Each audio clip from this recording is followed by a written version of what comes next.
आज इस सभागार में श्रम अधिकार दिवस कार्यक्रम का आयोजन किया जा रहा है।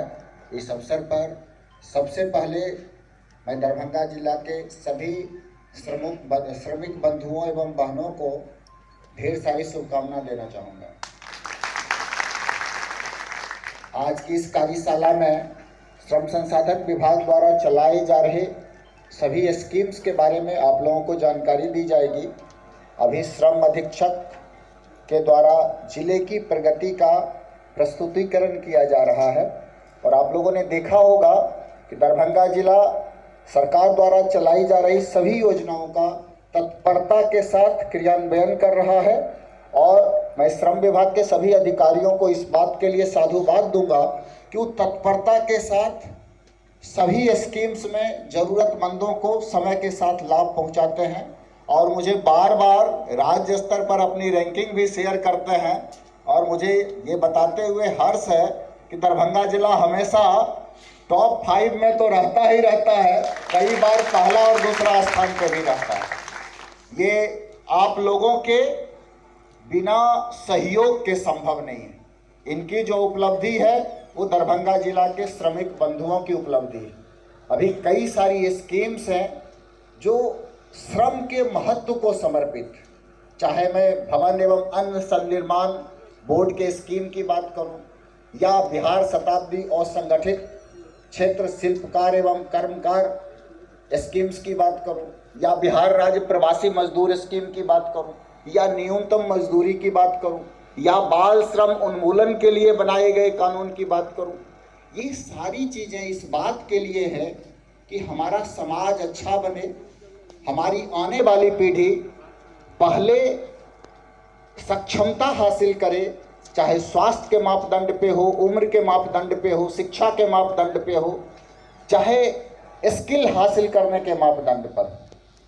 अगर हम अपनी आने वाली पीढ़ी को सक्षम और समर्थ नहीं बना पाएंगे तो हमारा भविष्य, हमारे राज्य का भविष्य, हमारे देश का भविष्य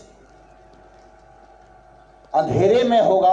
अगर हम उस भविष्य को सुनहरा बनाना चाहते हैं, उस भविष्य को गौरवशाली बनाना चाहते हैं, ऐसा बनाना चाहते हैं जिस पे हम सभी भारतवासी को गर्व हो, तो हम सब लोगों को मिलकर प्रयास करना होगा। कोई भी काम अगर हम करते हैं तो हमारे देश के विकास में, हमारी जीडीपी में उसका सीधा सीधा महत्व होता है, हमारी इकोनॉमी में वो ताकत के रूप में प्रदर्शित होता है। अगर आप देखेंगे कि बिहार के 12-13 करोड़ लोग हैं और उसमें जितने भी हमारे श्रमिक बंधु हैं उनके द्वारा मेहनत करके जितना भी काम किया जाता है वो बिहार की अर्थव्यवस्था में राज्य की जीडीपी के रूप में दिखलाया जाता है और भारत वर्ष के भी जीडीपी में वो शामिल होता है। तो हर आदमी का इस देश के विकास में योगदान है, इस बात को समझना चाहिए। जहाँ पे भी पूंजी होगी उसका फल तभी मिलेगा जब उसमें श्रम शामिल होगा। सिर्फ अकेले पूंजी रिजल्ट नहीं देगी और अकेले श्रम भी बड़ा रिजल्ट नहीं दे पाएगा। तो दोनों इस विकास के रथ के पहिए हैं और दोनों का घूमना जरूरी है, तभी हमारा देश आगे की दिशा में अग्रसर होगा। मैं चाहूँगा कि आज की इस कार्यशाला में सभी जो स्कीम्स है उसके बारे में लोगों को जानकारी दी जाए। साथ ही अगर किन्हीं की कोई समस्या है, कुछ और जानकारी चाह रहे हैं तो उसका भी निदान किया जाए, क्योंकि हम लोग ये प्रयास हमेशा करते हैं कि जो हमारे श्रम से जुड़े हुए लोग हैं और उनका अगर कोई स्कीम में लाभ मिलना है तो बिना कोई रुकावट के, बिना कोई समय लगे हुए उस प्रक्रिया को शीघ्र से शीघ्र हम लोग पूरा कर लें और लाभ उनके खाते में चला जाए।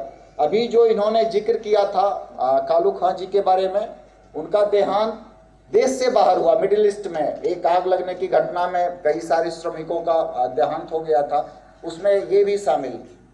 घर के लोगों को इन्होंने लगातार मदद किया, हम लोग लगातार संपर्क में भी रहे, किस प्रकार से उनकी बॉडी की पहचान हो, डीएनए वगैरह लेकर के फिर पहचान स्थापित हुआ और लगातार वो प्रयास करके, और ये जो लाभ की बात है ये हम लोग कर रहे हैं।